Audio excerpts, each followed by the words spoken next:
The 67th running of one of the most iconic races in the British motorsport calendar. 70 teams on the Silverstone Grand Prix circuit, among them the RAF, 3 times winners in the past, and the Army looking to retain their Inter-Services Championship from last year.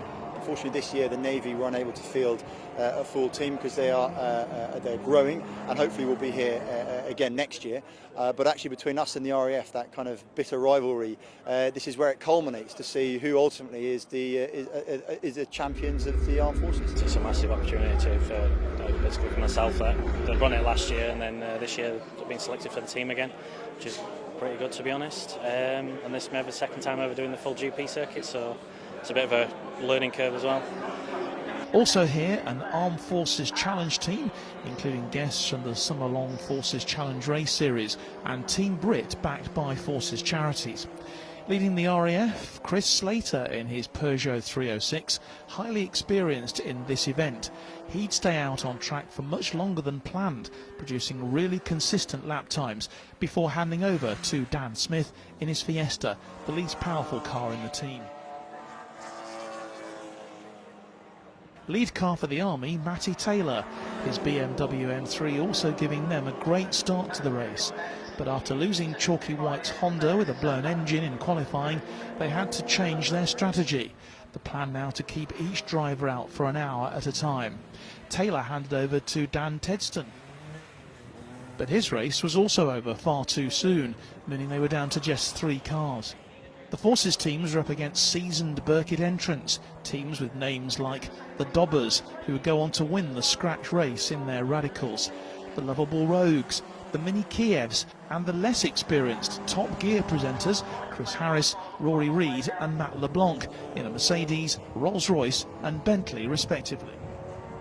Well, we're halfway through the 2017 Birkett at the moment.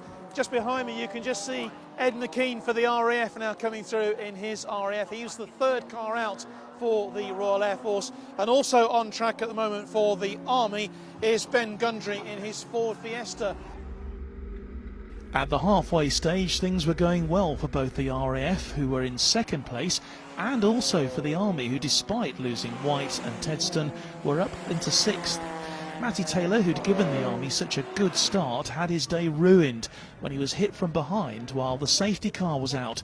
The Army left with just 2 cars. I am pleased that the service team's going to do well, but I do look back and think, if I hadn't broken, and if's always the worst word you can ever use in motorsport, we could be the ones up there fighting for it, at least taking it to them. The RAF in comparison had a trouble-free race, with their other drivers Darren Howe and Scott Lawson also contributing massively to the laps in cars of similar performance, giving team manager Darren Berris relatively few headaches. The Army service team had worked wonders to get Darren Smee's Honda back on track, changing a clutch, and they were also called into action to work on Ben Gundry's front suspension on his Fiesta. Somehow they kept the Army's remaining cars in the race. At the 4-hour mark, the RAF hit the front, Darren Howe in his VW Golf, with the BMWs of Scott Lawson and Ed McKean piling on the laps. With an hour to go, McKean was hitting the track for a 3rd stint, expecting to be out for an hour.